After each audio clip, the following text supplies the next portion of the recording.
صحابہ کرام رضی اللہ عنہم اجمعین نے جو سب سے کمال کام کیا وہ یہ کیا کہ انہوں نے اللہ کے رسول صلی اللہ علیہ وسلم کی تمام اداؤں کو، تمام باتوں کو ایسے محفوظ کیا کہ حضرت عثمان غنی رضی اللہ تعالیٰ عنہ کے بارے میں ہے کہ جب بھی حضرت عثمان غنی رضی اللہ تعالیٰ عنہ سر کا مسح کرتے تو حضرت عثمان ہلکا سا مسکراتے۔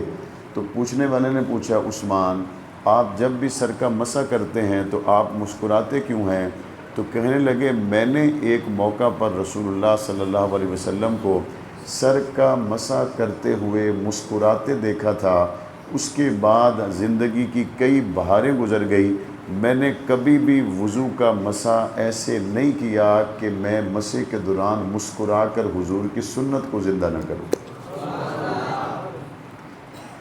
یہ کب تھا؟ جب دیوانگی کی حد تک ایک ایک چیز کو حضور نبی کریم صلی اللہ علیہ وسلم سے لینے کا، یاد رکھنے کا، اپنے حافظے میں محفوظ کرنے کا صحابہ اکرام کو شوق تھا کہ پاک پیغمبر صلی اللہ علیہ وسلم کی ادائیں، حضور صلی اللہ علیہ وسلم کا چہرہ انور، حضور کی داڑھی مبارک میں سفید بال کیسے، حضور کا مسکرانا کیسا، حضور کے چہرے کی رنگت کیسی، حضور نبی کریم صلی اللہ علیہ وسلم غصے میں ہوں تو پاک پیغمبر کے چہرے کا رنگ کیسا، زلفیں بڑی ہوں تو ان کا لہرانا کیسا، چھوٹی کٹوا دی جائیں تو اس وقت حضور علیہ السلام کی شباہت کیسی، وہ ساری باتوں کو صحابہ اکرام نے بیان کیا۔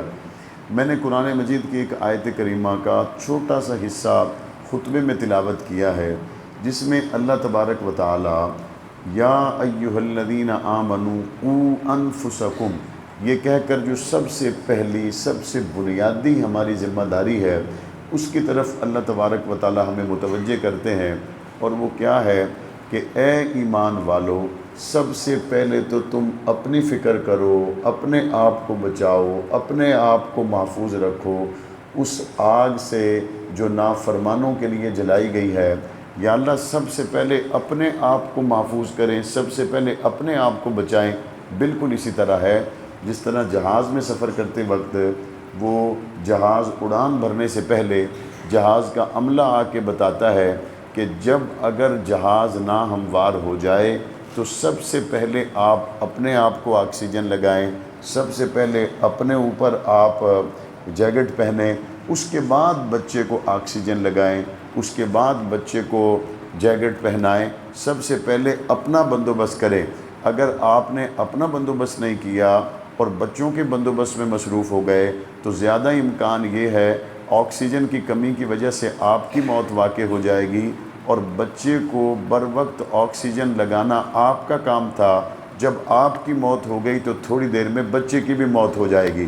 قرآن مجید کہتا ہے یا ایھا الذین آمنوا قوا انفسکم، سب سے پہلے قرآن مجید بندے کو اس کی ذات کی طرف متوجہ کر کے کہتا ہے کہ سب سے پہلے تم ٹھیک ہو جاؤ، سب سے پہلے تم صراط مستقیم پہ آ جاؤ، سب سے پہلے تم جہنم کی آگ سے بچو، سب سے پہلے تم اپنا محاسبہ کرو۔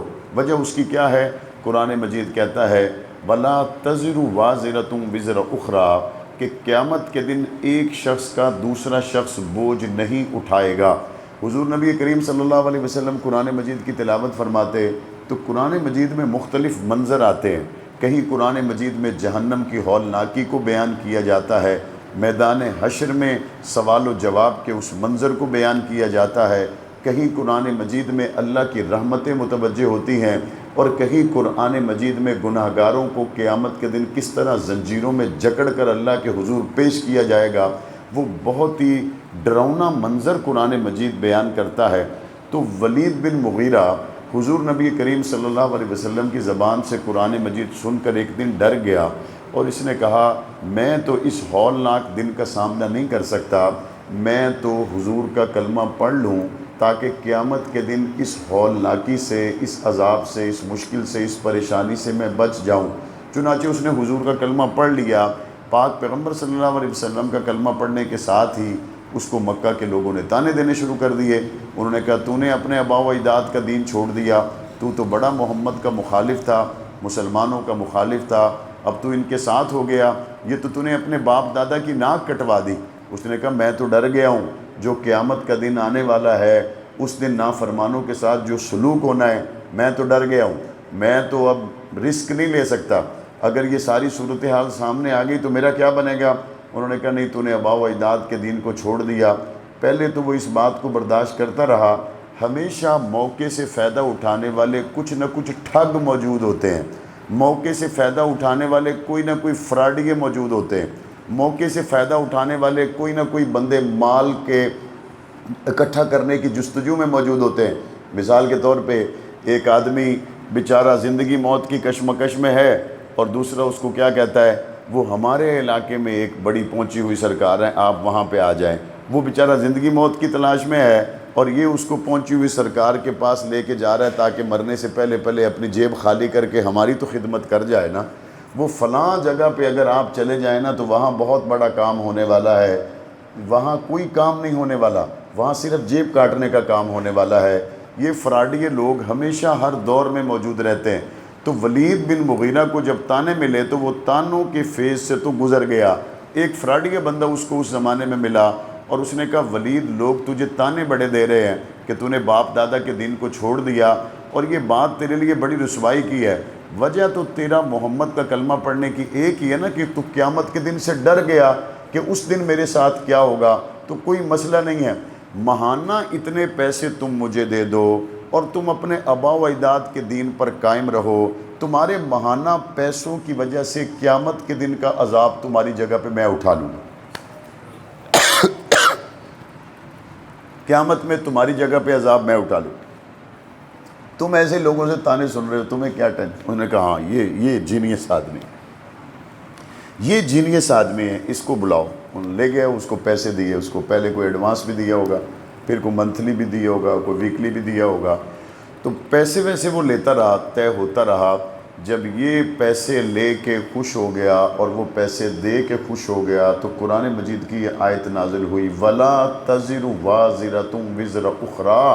اے محمد اس قرآن کے ذریعے لوگوں کو بتا دو قیامت کے دن ایک کا بوجھ دوسرا نہیں اٹھائے گا، اپنا اپنا بوجھ اٹھانا ہے، کوئی کسی دوسرے کا بوجھ نہیں اٹھائے گا۔ دنیا میں بھی ہم دیکھ لیں، کوئی ایک شخص دوسرے کی بیماری کو اپنے اوپر نہیں لیتا، ہر کوئی دنیا میں اپنی بیماری کا، اپنی پریشانی کا خود سامنا کرتا ہے۔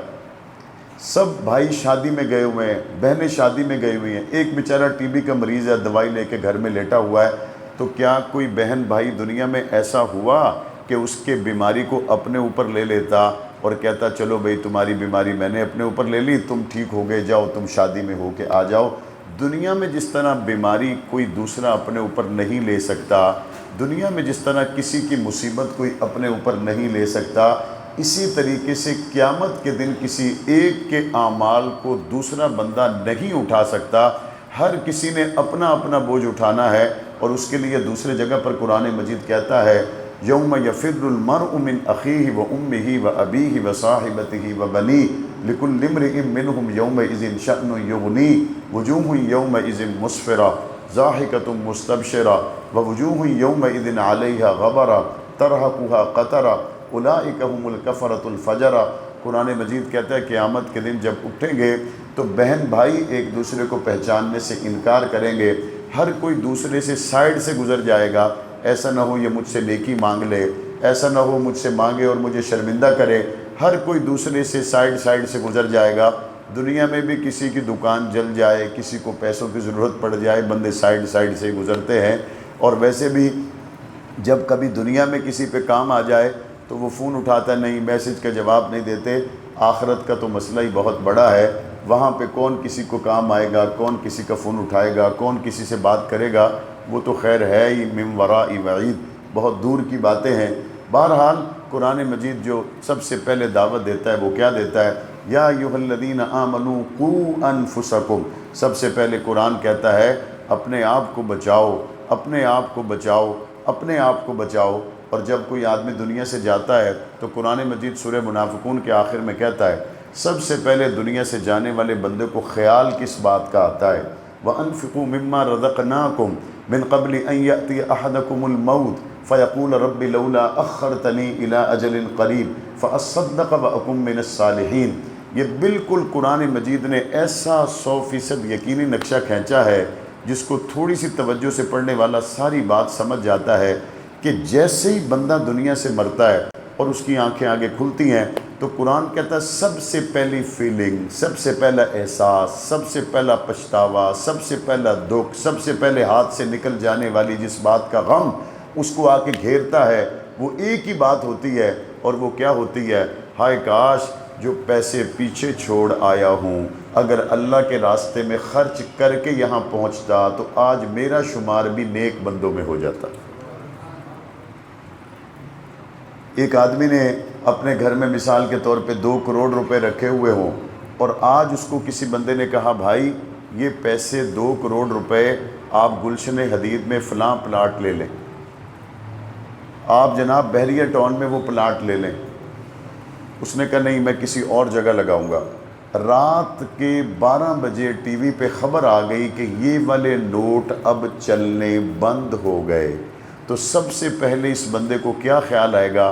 ہائے کاش میں وہ 2 کروڑ کا پلاٹ لے لیتا، یہ جو 12 بجے 2 کروڑ روپے کا مجھے صدمے کی صورت میں خبر سننے کو آئی ہے، میں اس صدمے کو فیس نہ کرتا۔ ہائے کاش گلشن حدید میں 2 کروڑ روپے کا یہ پلاٹ لے لیتا، یہ جو 12 بجے کے بعد میری کرنسی 0 ہو گئی، یہ صدمہ مجھے نہ دیکھنا پڑتا۔ اور اگر یہ کرنسی 0 نہ ہو تو 2 کروڑ رکھا ہوا ہے، حوصلے میں ہے، کل بھی 0 نہیں ہوئی، حوصلے میں ہے، پرسوں بھی 0 نہیں ہوئی، حوصلے میں ہے، اور جیسے ہی موت آ گئی تو پھر کیا ہوا؟ وہ موت آنے کے بعد نامہ اعمال بند ہو گیا، اب یہ پیچھے رکھی ہوئی ساری کرنسی 0 ہو گئی۔ اب اس کو وہاں جاتے ہی اس بات کا خیال آئے گا ہائے کاش کسی کی مدد کر دیتا، ہائے کاش کسی خیر کے کام میں لگا دیتا، میں تو یہاں پہنچ گیا، وہ مال میرے کسی کام نہیں آ رہا، یہ اگر میں کرنسی چینج کروا لیتا۔ آپ سعودیہ سے ریال بھیجتے ہیں، یہاں پہ روپے بن کے آ جاتے ہیں، آپ یہاں سے روپے بھیجتے ہیں، انگلینڈ میں جا کے وہ جناب آپ کے پاؤنڈ بن جاتے ہیں۔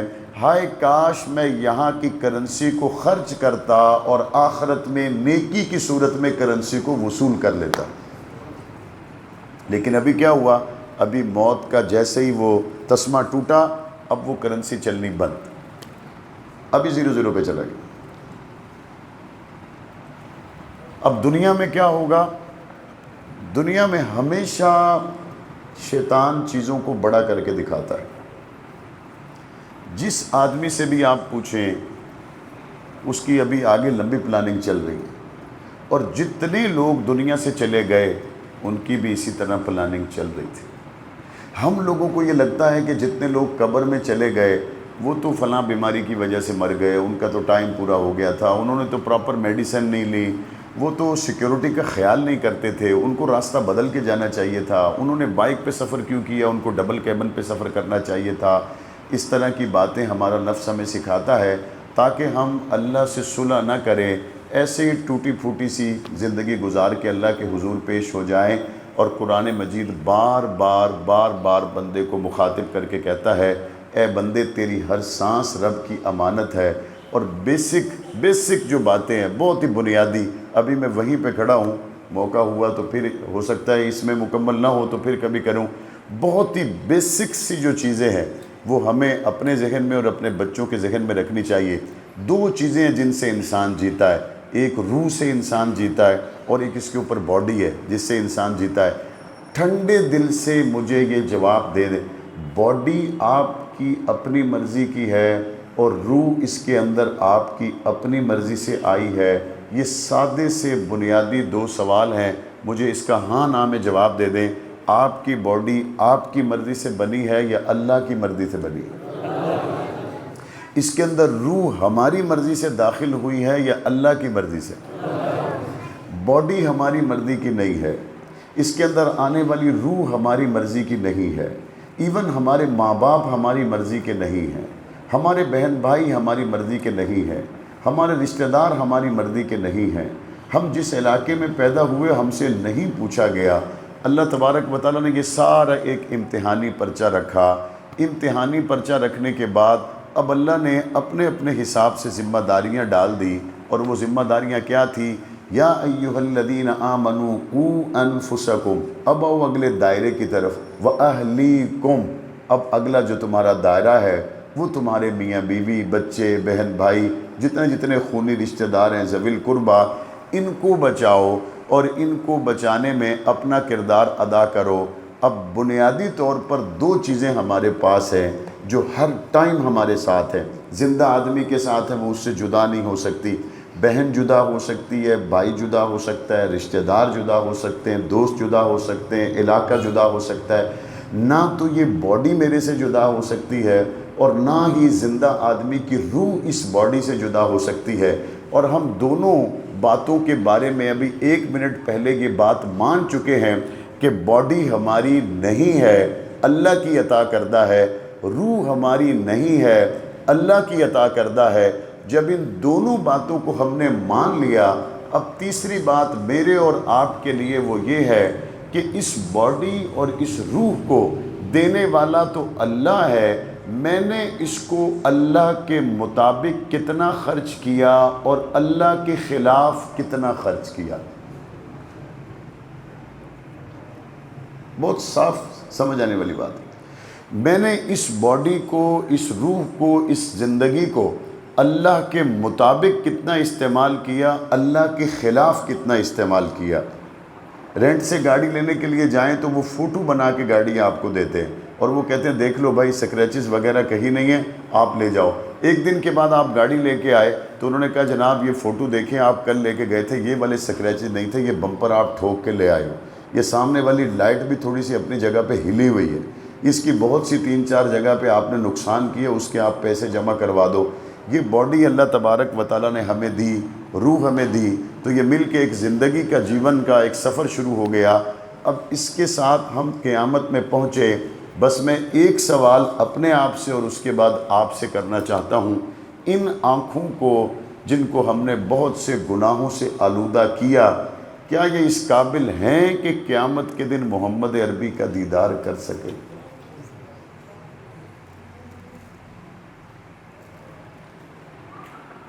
ان کانوں کو جن کو ہم نے بہت سے گناہوں کے ساتھ آلودہ کیا، کیا یہ اس قابل ہیں کہ قیامت کے دن محمد عربی کی شفاعت کی مقدس آواز کو یہ کان سن سکے؟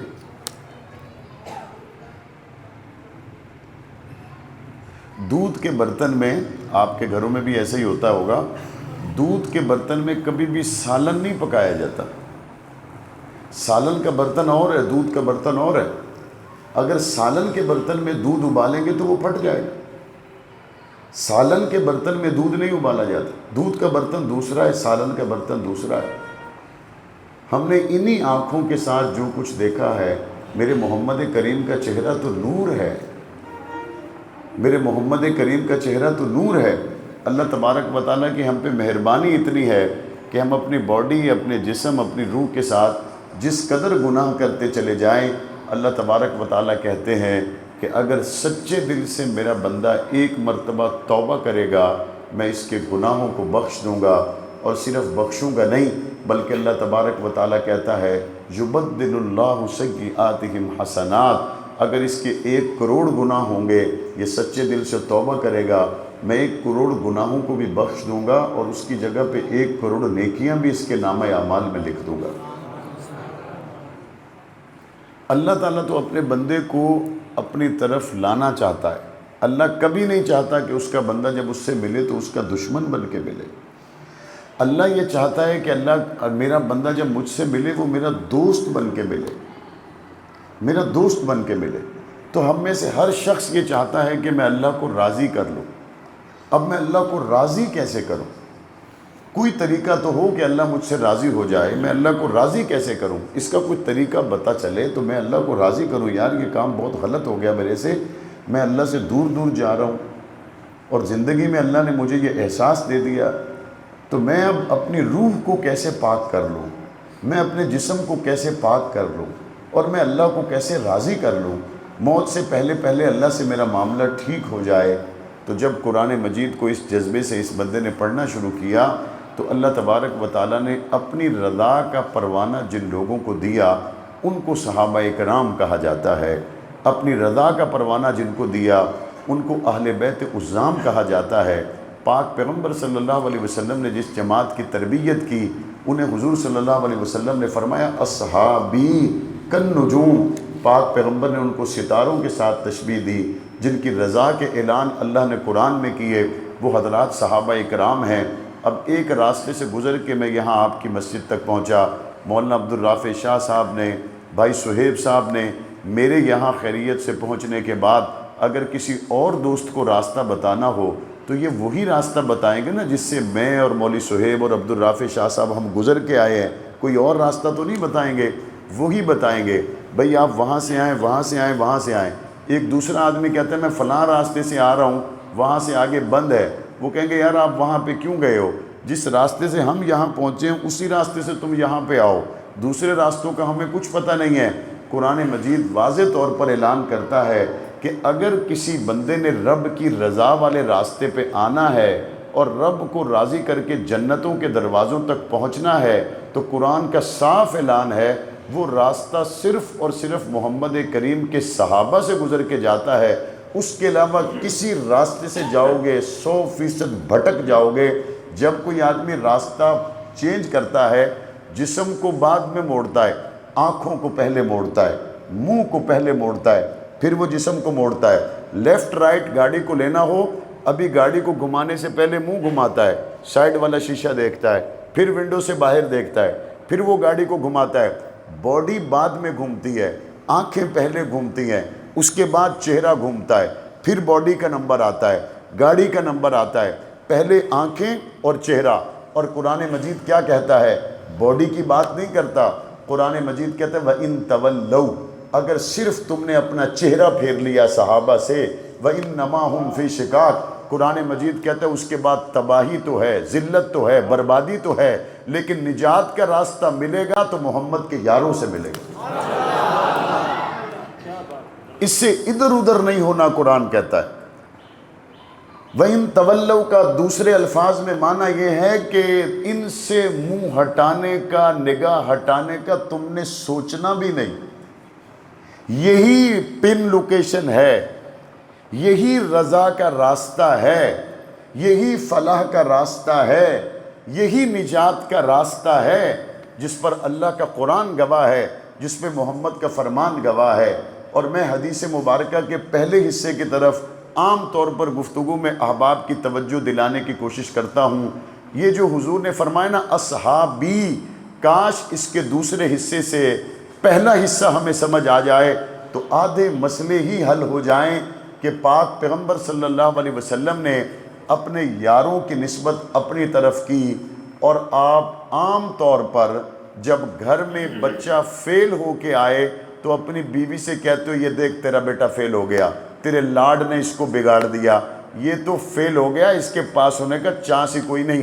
میں تو نہیں سمجھتا کہ تیرے لاڈ کی وجہ سے آگے یہ میٹرک بھی کر سکے، لیکن جب بچہ پاس ہو کے گھر آتا ہے تو پھر باپ کیا کہتا ہے؟ میرا پتر پاس ہویا یا نہیں ہویا، پوزیشن لی یا نہیں لی، آخر بیٹا کس کا ہے، آخر جناب اس کو سکھایا کس نے ہے؟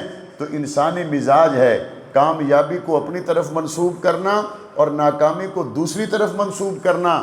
اس سے بڑی سعادت کیا ہے کہ پاک پیغمبر نے تمام صحابہ کو صرف صحابہ نہیں فرمایا بلکہ فرمایا اصحابی، یہ میرے ساتھی ہیں۔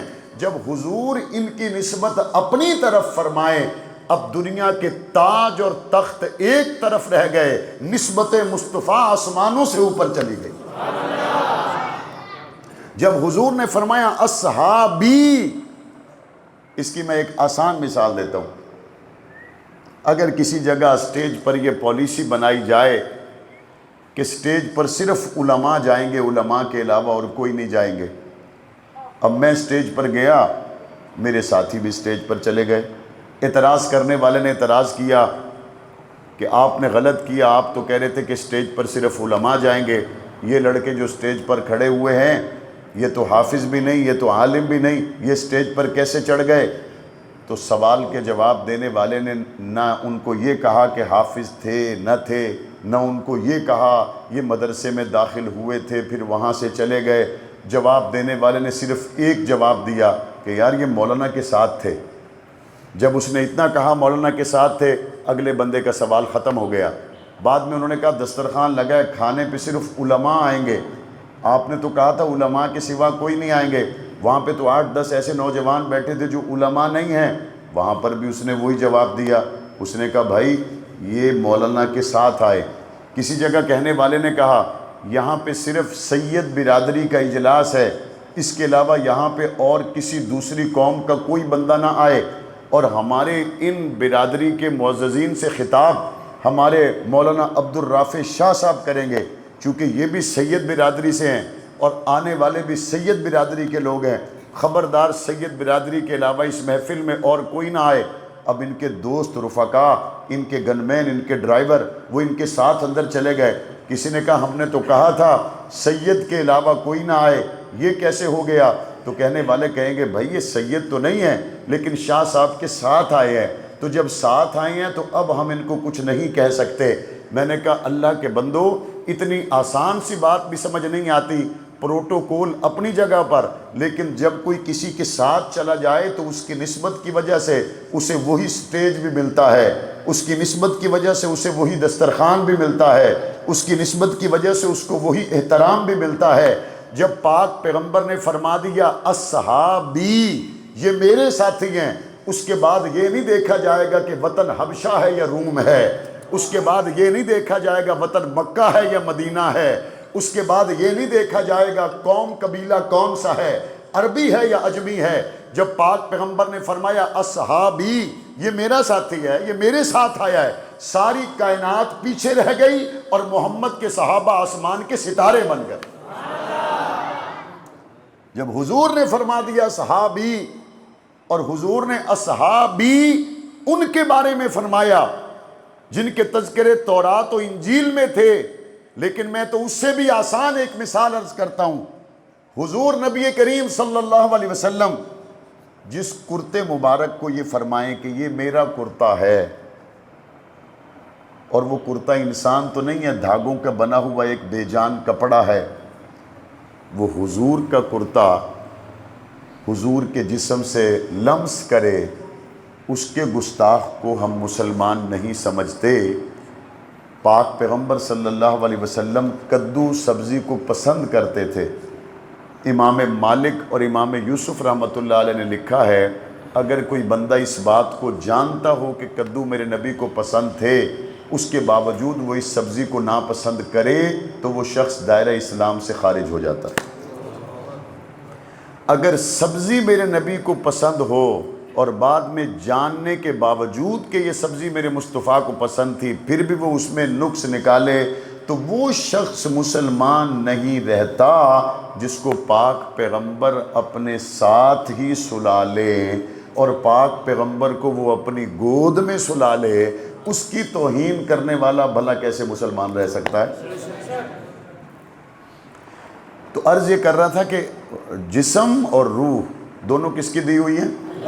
بھئی کس کی دی ہوئی ہیں؟ کس کی دی ہوئی ہیں؟ اللہ۔ اب ہم چاہتے یہ ہیں کہ یہ مکان مالک مکان کی مرضی کے مطابق استعمال ہو۔ کرائے پہ رہنے والوں سمجھتے ہو اس بات کو، اور ویسے بھی جب مالک مکان چھت پہ ہی رہتا ہو پھر تو اور بھی مسئلے زیادہ ہیں۔ جیسے تھوڑا سا کوئی زور سے دروازہ بھی بجے وہ مالک مکان نیچے آ جاتا ہے فوراً، کیا کر رہے تھے کیا کر رہے تھے، اگر ایئر کرائے پہ لے لیا دروغہ رکھا ہوا اوپر کیا ہو رہا ہے۔ تو مالک مکان کی مرضی کے بغیر کرایہ دار اس کو استعمال کر سکتا نہیں۔ تو عرض یہ کر رہا ہوں کہ باڈی ہماری نہیں ہے، روح ہماری نہیں ہے، اور اب دل میں یہ تمنا پیدا ہو گئی کہ یہ تو اللہ کی دی ہوئی چیزیں ہیں اور دونوں میرے ساتھ ایک وقت تک رہیں گی، پھر یہ جدا ہو جائیں گی، پھر جدا ہونے کے بعد دوبارہ قیامت میں اکٹھی ہوں گی، اور اس وقت اس کی میری کوئی سیٹنگ بھی نہیں چل رہی ہوگی۔ اس وقت یہ ہمارے پورے ہمارے خلاف ہی گواہی دے رہے ہوں گے، یہ ہمارے پاؤں ہمارے خلاف ہی گواہی دے رہے ہوں گے، یہ ہماری آنکھیں ہمارے کان ہمارے خلاف ہی گواہی دے رہے ہوں گے، اور اس وقت بندہ حیران ہو کے کہے گا کہ یار تمہیں کیا ہو گیا، تمہیں تو میں نے ساری زندگی کھلایا پلایا، تم ہی میرے خلاف گواہی دے رہے ہو، تو یہ کیا ہوا؟ تو وہ کہیں گے جس نے تیری زبان کو بولنا سکھایا اس نے ہمارے ہاتھوں کو بولنا سکھایا۔ اليوم نختم على افواہہم وتکلمنا ایدیہم وتشہد ارجلہم بما كانوا یکسبون، پاؤں بول پڑیں گے کہاں کہاں چل کے جاتا رہا۔ بتا دیں گے کہ ان کو بتایا جا رہا کہ نکلو اس عمر ابن خطاب کے لیے جس کی رائے زمین پر اللہ کا قرآن بنتی ہے۔ ان کو بار بار یہ کہتے رہے نکلو اس ابو بکر صدیق کے لیے جو آج بھی مصطفیٰ کریم کے پہلو میں آرام فرما ہیں۔ انہیں بار بار یہ کہا جاتا رہا نکلو اس اماں عائشہ صدیقہ کے لیے جس نے 2200 حدیثیں مصطفیٰ کریم سے نقل کر کے آدھا دین امت کو پہنچایا۔ انہیں بار بار اس کی ترغیب دی جاتی رہی اپنے وقت کو خالی کرو ان مقدس ہستیوں کے لیے جن کو پاک پیغمبر نے دیکھا اور انہوں نے پاک پیغمبر کو دیکھا۔ ان کو بار بار یہ احساس دلایا جاتا رہا حضرات صحابہ کرام اہل بیت عظام ہمارے ایمان کا حصہ ہیں اور اپنے محسنوں پر کوئی آنچ گوارا نہیں کرتا۔ قرآنی اصول بھی یہ ہے حل جزاء الاحسان الا الاحسان، اچھائی کا بدلہ اچھائی سے دیا جاتا ہے۔ یہ آج کے دور کا مسلمان اس بات کو جانتا تھا۔ صحابہ نے قرآن لے کر ہمیں دیا تو ہمارے محسن ہیں، صحابہ نے محمد کا فرمان لے کر ہمیں دیا تو ہمارے محسن ہیں۔ یہ آج کا مسلمان اس بات کو جانتا تھا کہ پاک پیغمبر کے اشاروں پر بچوں کو یتیم کروانے والے اور دودھ پیتوں کو لا کر حضور کے قدموں میں ڈھیر کرنے والے صحابہ ہیں، اور ان محسنوں کی حرمت کے لیے اور اللہ کی رضا کے راستے پر چلانے کے لیے انہیں جب بھی ٹاؤن میں بلایا گیا، ضلع میں بلایا گیا، یونٹ میں بلایا گیا، وَتَشْهَدُ أَرْجُلُهُمْ بِمَا كَانُوا يَكْسِبُونَ، اس دن پھر قیامت کے دن یہ پاؤں گواہی دیں گے میں باقی کاموں کے لیے تو صحت مند تھا، باقی کاموں کے لیے تو بھاگ بھی رہا تھا، دوڑ بھی رہا تھا، لیکن حضور کی ختم نبوت کے لیے بلایا گیا تو میرے قدم نہیں اٹھے، حرمت اصحاب رسول کے تحفظ کے لیے بلایا گیا تو میرے قدم نہیں اٹھے۔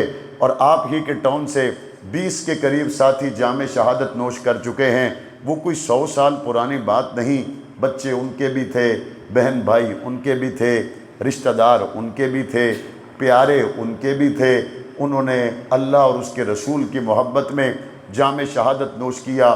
ہمیں رب کی رحمت سے کامل یقین ہے آج وہ اللہ کی رحمتوں کے سمندر میں ہوں گے، لیکن قیامت میں ہم اپنے ہی بچھڑ جانے والے ساتھیوں کو جب کھڑے ہو کر آمنا سامنا کریں گے تو کوئی تو ایسی تیاری کر کے جائے نا کہ قیامت میں وہ کہیں ہم نے جس کاز کے لیے جس مشن کے لیے جان دی ہمارے بعد تم نے اس کو یاد رکھا، اس کو پھیلایا، اس کی اشاعت کی، اس کو لے کر چلنے میں کہیں کوتاہی نہیں کی، کہیں کمزوری نہیں دکھائی، اخلاص سے رہے، ریاکاری اس میں نہیں تھی، دکھلاوا اس میں نہیں تھا، نام اونچا کرنا اس میں نہیں تھا، عہدہ اور منصب اس میں مقصد و مطلوب نہیں تھا، سوائے رب کی رضا کے اور اس میں کوئی مقصد نہیں تھا۔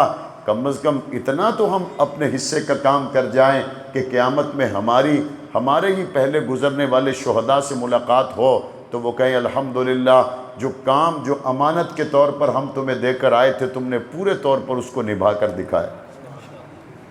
کم از کم اتنا تو ہمیں کرنا چاہیے۔ باپ سے ملنے والی دکان کو کوئی نہیں چھوڑتا، باپ سے ملنے والی مسجد کو کوئی نہیں چھوڑتا، باپ سے ملنے والی پراپرٹی کو کوئی نہیں چھوڑتا۔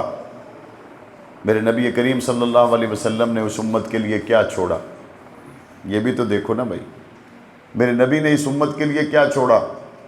باپ اگر پراپرٹی چھوڑے، تھر کے علاقے میں بھی پراپرٹی پڑی ہو تو گرمیوں میں وہاں پہنچ جائیں گے، پٹواری سے مل کے کہیں گے بتا ہمارے باپ کی زمین کدھر ہے۔ پاک پیغمبر صلی اللہ علیہ وسلم نے 2 چیزیں چھوڑی، فرمایا میں 2 چیزیں تم میں چھوڑ کے جا رہا ہوں، ان کو مضبوطی سے پکڑنا، ان کو کبھی نہ چھوڑنا۔ پوچھا یا رسول اللہ وہ 2 چیزیں کون سی ہیں؟ فرمایا نمبر 1 کتاب اللہ، نمبر 2 سنتی، اپنی سنت اور کتاب اللہ کو چھوڑ کر جا رہا ہوں۔ مسلمانوں آج سوچو، باپ کی چھوڑی ہوئی پراپرٹی کو تو مضبوطی سے پکڑ لیا، باپ سے ملنے والی پیری مریدی کو تو مضبوطی سے پکڑ لیا، باپ سے ملنے والی دکان اور جائیداد کو تو مضبوطی سے پکڑ لیا۔ محمد کریم جو 2 چیزیں دے کر گئے اور یہ فرما کر گئے، ان کو مضبوط پکڑنا، اور ان کو مضبوط پکڑنے والا کبھی گمراہ نہیں ہوگا۔ اور سنت کس کو کہتے ہیں؟ سنت اس کو کہتے ہیں کہ پاک پیغمبر صلی اللہ علیہ وسلم کا وہ عمل اور پاک پیغمبر صلی اللہ علیہ وسلم کے اصحاب کا عمل کہ حضور نے فرمایا علیکم بسنتی وسنت الخلفاء الراشدین المہدیین، اور پاک پیغمبر صلی اللہ علیہ وسلم کا یہ فرمانا کہ ناجی فرقہ وہ ہوگا جس پر وہاں انا علیہ و اصحابی، جس پر میں اور میرے صحابہ ہیں۔ پاک پیغمبر صلی اللہ علیہ وسلم کی سنتوں کو تھامنا، پاک پیغمبر پر اترنے والے قرآن مجید کو تھامنا، یہ پاک پیغمبر کی دنیا سے جاتے ہوئے اس امت کو دی جانے والی دو عظیم الشان نعمتیں۔ لیکن آج اگر دیکھیں تو ہمارے مسلمان نے مضبوطی سے تھام رکھا ہے، تو کسی پراپرٹی کو، پلاٹ کو، موبائل کو، کسی ڈگری کو، لیکن اگر چھوڑ رکھا ہے تو نہ ہاتھ میں قرآن نظر آئے گا، نہ مصطفیٰ کا فرمان نظر آئے گا۔ اور اگر آ جائے گا، شیطان پہلی کوشش تو یہ کرے گا کہ یہ وہاں تک جائے نہیں، پہلی کوشش وہ یہ کرے گا یہ وہاں تک جائے نہیں۔ اگر چلا گیا ہے تو اب اگلی کوشش وہ یہ کرے گا کہ یہاں تک آ تو گیا ہے، اب یہ یہاں سے کچھ کما کے لے نہ جائے۔ اور اس کے لیے وہ کیا کرے گا؟ پہلے تو وہ کوشش کرے گا، مثال کے طور پہ یوم فاروق اعظم پہ نکلنا ہے تو سب سے پہلے دماغ یہ کہے گا یار اس دن اتنے ضروری کام ہے اور کوئی کام کیسے ہوگا یار، نکلا نہیں جائے گا، بہت مشکل ہے، بہت مشکل کام۔ جس کے پاس 1 سال کار فارغ کھڑی رہے، موٹر سائیکل فارغ کھڑی رہے، وہ زنگ لگ گیا، مٹی پڑ گئی، جس دن کوئی دوست اس سے گاڑی مانگنے آ جائے، اس سے اگلے دن اس کو گاڑی کے استعمال کے 100 کام ذہن میں آ جاتے ہیں۔ وہ بھائی نہیں، میں یہ نہیں دے سکتا بھائی، یہ تو بہت ابھی جیسے شاہ صاحب بتا رہے ہیں گرمی بہت ہے بھائی، کیسے نکلے؟ پڑھو سورہ انفال پڑھے۔ وہ جب گرمیوں کے موسم میں میرے نبی کریم صلی اللہ علیہ وسلم نے صحابہ کو کہا چلو بھئی روم کے مقابلے میں نکلو، کھجوریں بالکل تیار تھی، سیزن تھا، کھجوریں اتارنی تھی، اور کھجوریں اتار کے اگلے پورے سال چولہا اسی سے جلے گا۔ تو اس وقت جب منافق آئے نا تبوک میں جانے کے لیے، تو انہوں نے، منافق نے کہا گرمی بہت ہے یا رسول اللہ، کہیں چھٹی مل جائے نا تو بہت شفقت ہوگی، ویسے تو ہم ہمیشہ آپ کے ساتھ ہی رہے ہیں، جانے کی تیاری تو ہے ہماری، اپنے ارادے پکے ہیں، لیکن گرمی بہت ہے۔ ایک ہے جد بن قیس، غالباً یہی نام ہے اس کا، جد بن قیس آیا حضور کے پاس، آگے کہنے لگا، منافق تھا، کہتے یا رسول اللہ میں وہاں جانے کے لیے تیار ہوں، تلوار کے وار جوہر دکھانے کے لیے بھی تیار ہوں، لیکن مجھے وہاں نہ لے جائیں۔ آپ کو پتہ ہے پہلی صف میں تو نماز ہم نے کبھی نہیں چھوڑی، آپ کو پتہ ہے ذکر اذکار اور سارے معاملات تو ہمارے پورے ہیں، لیکن اگر آپ ہمیں روم لے جائیں گے نا لڑنے کے لیے تو وہاں کی عورتیں بہت حسین ہیں، ان کو دیکھ کر میں اپنے جذبات پر قابو نہ رکھ سکوں گا، تو مجھے اندیشہ ہے کہ وہاں جا کے میں کسی فتنے میں مبتلا ہو جاؤں گا، لہٰذا آپ مجھے فتنے میں مبتلا ہونے سے بچائیے اور مجھے مدینے میں رہنے کی اجازت دیجیے۔ حضور نے اس کے اس بہانے کو بھی سن کر فرمایا جا تجھے چھٹی ہے، گھر ہی بیٹھ۔ آگے قرآن مجید کیا کہتا ہے؟ عفا اللہ عنک لما اذنت لهم حتی یتبین لک الذین صدقوا وتعلم الکاذبین۔ اللہ خود اپنے نبی سے کہتے ہیں اللہ تجھے معاف کرے، اتنی جلدی ان کو اجازت کیوں دی؟ ان کو کہتے کہ نہیں چلو، بس اتنی کہنے کی دیر تھی، ابھی بات کھل جاتی کہ یہ سچ کہہ رہے ہیں یا جھوٹ کہہ رہے ہیں، انہوں نے تو جانے کی تیاری کوئی نہیں کی۔ لما اذنت لهم حتی یتبین لک الذین صدقوا وتعلم الکاذبین۔ آپ نے ان کو اجازت دے دی، اگر آپ ان کو یہ کہتے نا کہ نہیں نکلنا ہے تو یہ جانے والے ویسے بھی نہیں تھے، یہ رکنے والے ہی تھے۔ اور یاد رکھیں یہاں پہ کچھ لوگ تو وہ رک گئے جو بہانے سے رک گئے، جو مال والے تھے منافقت سے رک گئے، اور کچھ وہ لوگ تھے جن کو حضور ساتھ نہیں لے کر گئے چونکہ سواریوں پر باریاں پوری ہو گئی تھی اور یہ غریب تھے، ان کے پاس اپنی سواریاں نہیں تھیں۔ رک وہ بھی گئے، رک یہ بھی گئے، لیکن یہ کیسے رکے؟ یہ ایسے رکے کہ ظاہر ہے مدینہ منورہ سے باہر 30,000 کا لشکر جا رہا ہے تو سواریاں باہر کھلی جگہ میں اکٹھی ہوں گی نا، باہر آپ سمجھے ہب چوکی سے آگے باہر کھلی جگہ میں وہاں بندوبست ہوگا، تو یہ منافق تو یہیں پہ ٹھہرے رہے، اور جو غریب صحابہ تھے وہ سب وہاں پہنچے، یا رسول اللہ سواری نہیں ہے، جان حاضر ہے، یہ قربان کریں گے، یا رسول اللہ سواری نہیں ہے، ہمیں کسی کے ساتھ بھیجو، ہم آپ کے ساتھ جانے کے لیے تیار ہیں۔ پاک پیغمبر نے جب سب سواریوں پہ باریاں تقسیم کر دی، اب کچھ صحابہ رہ گئے، حضور نے ان سے فرمایا کہ بھائی دیکھو سواریاں باریاں تقسیم ہو گئی، ہم تمہیں لے کے نہیں جا سکتے، تم واپس مدینے میں چلے جاؤ۔ وہ جو پہلے سے مدینے میں رکے ہوئے تھے، جنہوں نے جانے کی تیاری ہی نہیں کی، دل میں منافقت تھی، ان کو تو قرآن مجید ان کی مذمت کرتا ہے، بلکہ جب حضور واپس آئے تو قرآن کہتا ہے یعتذرون الیکم اذا رجعتم الیہم قل لا تعتذروا لن نؤمن لکم قد نبأنا اللہ من اخبارکم وسیری اللہ عملکم ورسولہ۔ وہ تو پوری پھر ان کی داستان بیان ہوئی، لیکن یہاں پہ یہ لوگ سچے تھے، جانا چاہتے تھے۔ جب حضور نے فرمایا نا بھائی سواریاں باریاں پوری ہو گئی، شاباش اب تم واپس جاؤ، میں یہ 30,000 کا لشکر لے کے جا رہا ہوں، تو یہ واپس مدینے کی طرف پلٹے نا تو رو رہے تھے، غریب صحابہ تھے، رو رہے تھے۔ تو ان کے آنسو اللہ کو کتنے پسند آئے۔ قرآن کہتا ہے تولوا واعینہم تفیض من الدمع حزنا الا یجدوا ما ينفقون۔ قرآن کہتا ہے جب یہ مدینے کی طرف پلٹے تو ان کی آنکھوں میں آنسو تھے، ہائے کاش ہمارے پاس بھی سواریاں ہوتی، حضور کے ساتھ چلے جاتے، لیکن ہم نہیں جا سکے۔ کراچی کے لوگوں ذرا سوچو، بڑے بڑے مال والے بہانے سے مدینے میں رہ گئے، قرآن ان کی مذمت کرتا ہے، اور یہ غریب سچے دل والے واپس پلٹ کے رہے تو مدینے میں، لیکن اللہ ان کے آنسوؤں کو بھی اتنا پسند کرتا ہے کہ ان کے آنسوؤں کو قرآن کی آیتیں بنا دیتا ہے۔ تولوا واعینہم، کتنی دیر رویا ہوگا کوئی صحابی؟ گھنٹہ، آدھا گھنٹہ، شام تک، لیکن 1400 سال گزر گئے، ان مخلص غریب صحابہ کے آنسوؤں کے ترانے قرآن آج بھی پڑھ رہا ہے۔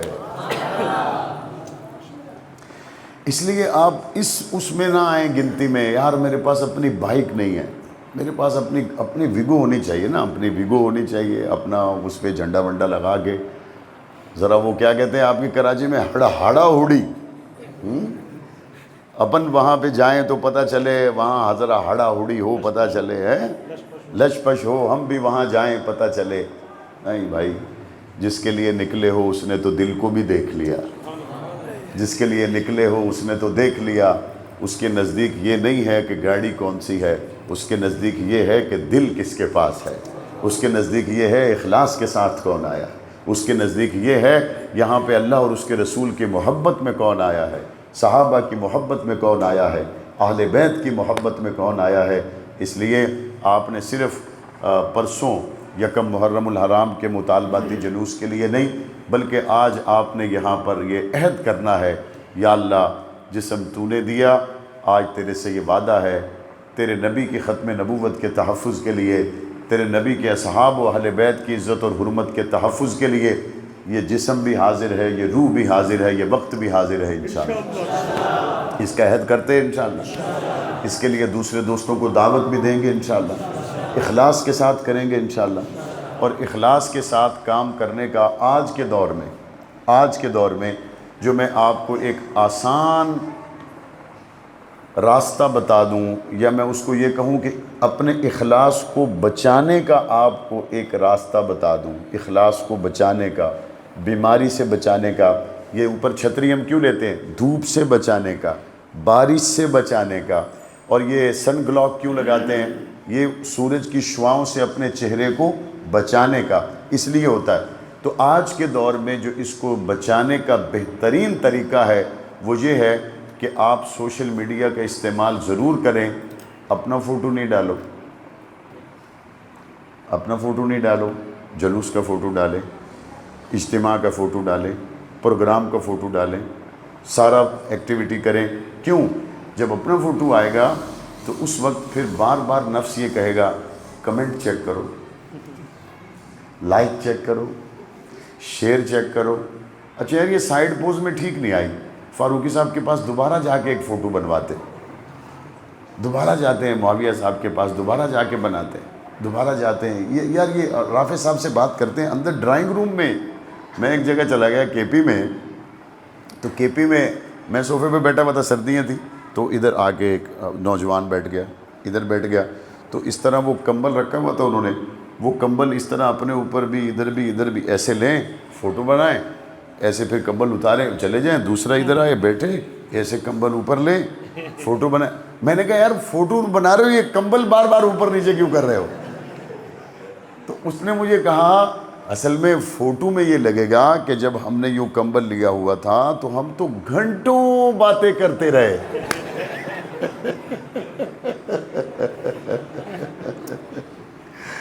میں نے کہا یار صحیح تم نے سین سوچا ہوا ہے. کہہ رہے جب یوں بیٹھے ہوں گے نا تو پھر لگے گا گھنٹوں باتیں کرتے رہے, حالانکہ ایسا کچھ ہے ہی نہیں. بس وہ آیا ایسے ایسے بیٹھے ادھر ادھر, فوٹو بنایا چلا گیا, دوسرا آ گیا, لیکن وہ بتا رہے گھنٹوں بیٹھے رہے. اس سے اندازہ لگایا نا پٹھان کتنے ہوشیار ہوتے ہیں. ہم تو مانتے ہیں پٹھان ہوشیار, ہم تو مانتے ہیں. اب سید بھی ہو پٹھان بھی ہو تو زیادہ ہوشیار ہے. اللہ تعالیٰ بڑی جنت دے حضرت مفتی ظہیر علی خان صاحب رحمۃ اللہ علیہ کو. تو ایک مرتبہ میں ابھی بھائیوں کو بتا رہا تھا, میں ان کے مدرسے میں گیا, میں تھا, مولانا اورنگزیب فاروقی صاحب بھی تھے. پرانی بات ہے, ہمارے پاس 2 ہائی روف تھی, تو وہ ہائی روف میں ہم اندر داخل ہوئے. مفتی ظہیر علی خان صاحب, اب تک میں نے ایک ایسا وہ مزاج کے اعتبار سے منفرد آدمی دیکھا ہے جن کے برآمدے میں اے سی لگا ہوا تھا, کمرے میں نہیں, برآمدے میں کھلا. تو میں نے کہا یہ برآمدے میں اے سی لگا ہوا ہے, تو فرسٹ ٹائم دیکھا ہے برآمدے میں بھی اے سی لگا ہوتا ہے. تو انہوں نے کہا مفتی صاحب کا مزاج ہے وہ بند کمروں میں رہنا پسند نہیں کرتے, وہ کہتے ماحول کھلا ڈلا ہونا چاہیے, بس اے سی اندر کیوں لگانا ہے, باہر لگاؤ. تو جیسے ہم اندر گئے تو حضرت مفتی ظہیر علی خان صاحب ملے, نارمل سے ملے. تو فاروقی صاحب نے بتایا یہ مولانا اعظم طارق شہید کا بیٹا ہے معاویہ. متوجہ ہوئے, کہتے بھئی فریج سے جوس نکالو پلاؤ ان کو. جوس ووس پلائے. جب ذرا گفتگو میں تھوڑا ماحول نارمل ہو گیا تو کہنے لگے جیسے تمہاری گاڑی اندر آئی میں نے سوچا تھا یہ بے وقت کا مہمان آیا, اس کو نہ پانی پلائیں گے نہ چائے پلائیں گے.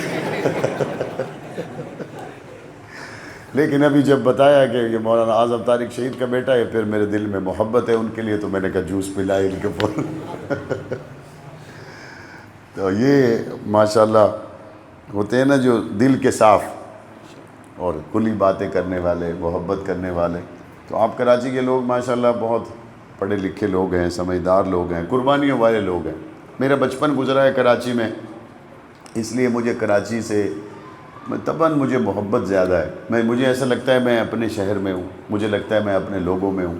مسجد صدیق اکبر جب تعمیر ہوئی تھی تو میرے بچپن کا وقت تھا, یعنی میں 6 سال کا تھا جب مسجد صدیق اکبر تعمیر ہوئی.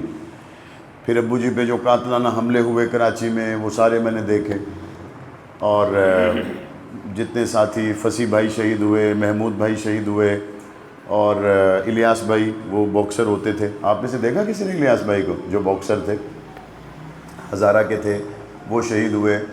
اور سلیم بھائی تو ابھی کچھ عرصہ پہلے شہید ہوئے, جو بہت پرانے, منصور بھائی شہید ہوئے, محمود بھائی شہید ہوئے. یہ سارے وہ لوگ تھے جو ابو جی کے پہلے ساتھیوں میں تھے. تو یہ کے ڈی اے فلیٹ جو بنے ہوئے, ان کے علاوہ اور کوئی فلیٹ نہیں تھے. اکیلی مسجد صدیق اکبر تھی ناگن چرنگی پہ, باقی سب جھاڑیاں ہوتی تھی. یہ ابھی اتنے اوور ہیڈ برج بن گئے, ایک ہی سڑک ہوتی تھی, اس کو ہم بھاگ کے پار کرتے, جامع محمودیہ میں قاعدہ پڑھنے چلے جاتے. وہاں سے آئے تو عصر کے بعد آدم ٹاؤن میں پارک بنا ہوا ہے, وہاں کھیلنے چلے گئے. کراچی اتنا پھیلا ہوا نہیں ہوتا تھا, وہ پرانی سی کالے رنگ کی پیلی چھت والی گاڑیاں ہوتی تھی. تو بہت سیدھا سادہ سا دور تھا. یہ بات کر رہا ہوں میں 88 کی, 88, 87, 89 کی باتیں. اور مجھے یاد ہے کہ صبح جمعے کے دن ابو جی جب کسی احتجاجی مظاہرے کے لیے تیاری کرتے تھے تو اس وقت یہ پرنٹنگ پریس وغیرہ والا کام نہیں تھا, تو میری والدہ رات کو جھنڈے سیتی تھی گھر میں. تو وہ جھنڈے سلائی کرنا, کالی سفید پٹیاں, پھر نیچے لال, آگے سبز. اور اخلاق بھائی ہوتے تھے, اب دبئی میں ہیں, وہ بینر لکھتے تھے. تو وہ بینر لکھتے تھے ہماری بیٹھک میں, اور والدہ جھنڈے سیتی تھی. اور صبح کو جمعے کے بعد جو احتجاجی مظاہرہ ہوتا تھا اس کی قیادت ابو جی کرتے تھے, اور میں بھی ایک جھنڈا پکڑ کے کھڑا رہتا تھا, اور بھی کچھ چھوٹے چھوٹے بچے جوان جھنڈا خوشی سے پکڑتے کھڑے ہوتے تھے. تو اگلے دن وہ اخبار میں آتا تھا, اس زمانے میں بلیک اینڈ وائٹ اخبار ہوتے تھے. تو اس طرح کی دھندلی بہت سی میرے بچپن کی یادیں ہیں اس شہر کے ساتھ, جو میں جب بھی آتا ہوں تو وہ میرے ذہن میں تازہ ہو جاتی. اس زمانے میں جب میری عمر 7 سال تھی تو وہ رسیلی چھالیاں میں نے کھانا شروع کر دیا تھا, اور میٹھا پان بھی ہم کھا رہے تھے یہاں کبھی کبھی. اور ایک سپاری سی ملتی تھی چونی کی، وہ لال شباب کہتے تھے اس کو کھانے سے منہ میں ذرا لالی آ جاتی اور ہمیں لگتا تھا پتہ نہیں آج ہم نے کون سا میدان فتح کر لیا۔ تو اللہ کو منظور تھا ہمارا یہاں سے جانا، ہم چلے گئے، ورنہ اب تک تو گرو 300 میں بھی کھا رہا ہوتا۔ اور جتنے آپ کے یہ جیم اور گٹکے شٹکے یہ سب کچھ، تو یہ سارا ابھی تک تو ہم بھی کھا رہے ہوتے۔ بہرحال 2 ہجرتیں کی ہم نے اللہ کے دین کے لیے۔ ایک میرے دادا نے ہجرت کی، وہ اللہ کے دین کے لیے ہجرت کی تھی۔ پاکستان کا مطلب کیا، لا الہ الا اللہ، اور ہم نے ایک ملک چھوڑا۔ پھر ہم نے دوسری ہجرت کی، وہ اللہ کے دین کے لیے بھی تھی اور ناموس امی عائشہ صدیقہ کے لیے بھی تھی۔ دوسری ہجرت کی، اور پھر دوسری ہجرت میں قیامت تک کے لیے مولانا اعظم طارق رحمۃ اللہ علیہ اپنے پیشرو قائدین کے ساتھ وہیں پر سو گئے۔ اور اپنی جگہ پہ جس آدمی کو مولانا اعظم طارق کھڑا کر کے گئے تھے، ان کا نام تھا مولانا عبدالغفور ندیم، اور اس بندے نے میرے ابو جی سے کیا ہوا وعدہ ایسے نبھایا کہ قیامت تک کے لیے وہ مسجد صدیق اکبر کے ممبر کے ساتھ ہی سو گیا۔ وہ یہاں سے وہاں گئے، مسجد صدیق اکبر سے گئے، لیکن صدیق اکبر کے لیے گئے۔ مسجد صدیق اکبر سے صدیق اکبر کے لیے گئے، اور وہ وہاں اپنے پیشرو قائدین کے ساتھ قیامت تک کے لیے سو گئے۔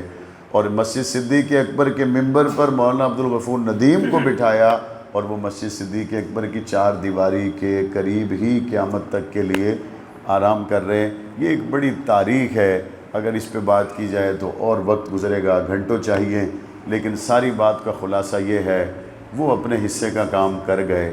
امتحان تو یہ میرے کندھوں پر ہے، امتحان تو آپ کے کندھوں پر ہے۔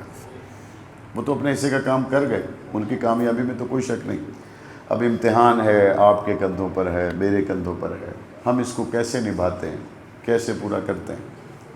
اللہ تبارک و تعالی ہمیں اخلاص نصیب فرمائے، اور ہمیں اللہ اور اس کے رسول، صحابہ، اہل بیت کی محبت میں اپنی جوانیاں، اپنا وقت، اپنا مال خرچ کرنے کی توفیق عطا فرمائے۔ اور مقامی جو ہمارے دوستوں کی آپس کی جڑنے کی ترتیب ہے حلقے میں، ان حلقوں میں اپنا وقت دیں، اپنے مشورے دیں، اجلاسات میں بلایا جائے تو ضرور آئیں۔ پاکستان کی استحکام کے لیے، ملک کے بقا کے لیے آپ کا اکٹھا رہنا، متحد رہنا بہت ضروری ہے۔ اللہ تعالیٰ فتنوں سے ہم سب کی حفاظت فرمائے۔ وآخر دعوانا ان الحمدللہ رب العالمین، الحمدللہ رب العالمین والعاقبۃ للمتقین، والصلاۃ والسلام علی آلہ واصحابہ اجمعین۔ رب کریم ہمارے گناہوں کو معاف فرما، اس امت مسلمہ پہ رحم فرما، جتنے مسلمان دنیا سے گزر گئے سب کے درجات بلند فرما۔ اے میرے رب کریم جو بیمار ہیں ان کو صحت عطا فرما، بالخصوص ہمارے بھائی صہیب ایک لمبے عرصے سے بیمار ہیں، الہ العالمین انہیں شفائے کاملہ عاجلہ دائمہ مستمرہ عطا فرما۔ ہمارے بھائی عبدالرافع شاہ صاحب کی صحت میں، سلامتی میں برکتیں عطا فرما۔ ان کے خاندان کے جو لوگ شہید ہوئے ان کے درجات بلند فرما۔ جتنے بھی یہاں دوست احباب ہیں، ان کے عزیز رشتہ دار ملنے والے جو دنیا سے چلے گئے، ان کی کامل بخشش فرما۔ اے میرے رب کریم حضور کے ختم نبوت کے تحفظ کے لیے، صحابہ اہل بیت کی ناموس کے تحفظ کے لیے، اسلام کی سربلندی کے لیے، پاکستان میں امن اور استحکام کے لیے ہمیں اپنی تمام صلاحیتیں بروئے کار لانے کی توفیق عطا فرما۔ ہماری دعائیں اپنے فضل سے قبول فرما۔ یہ جو عظیم الشان کاز کی ذمہ داری ہمارے کندھوں پہ آ گئی، ہمیں اسے عہد وفا کے طور پر نبھانے کی توفیق عطا فرما۔ ہمیں اخلاص کے ساتھ اس ذمہ داری کو نبھانے کی توفیق عطا فرما۔ تکبر سے ہماری حفاظت فرما، ریاکاری سے حفاظت فرما، بغض سے حفاظت فرما، اخلاص کے ساتھ قدم اٹھانے کی توفیق عطا فرما۔ آنے والے پرسوں ہمارے اس عظیم الشان کراچی اور پورے ملک میں ہونے والے اجتماعات کو شرف قبولیت نصیب فرما، اور ان مطالباتی جلوسوں کو منزل عطا فرما۔ دعائیں قبول و منظور فرما۔ صلی اللہ تعالی علی خیر خلقی محمد وعلی آلہ واصحابہ اجمعین برحمتک یا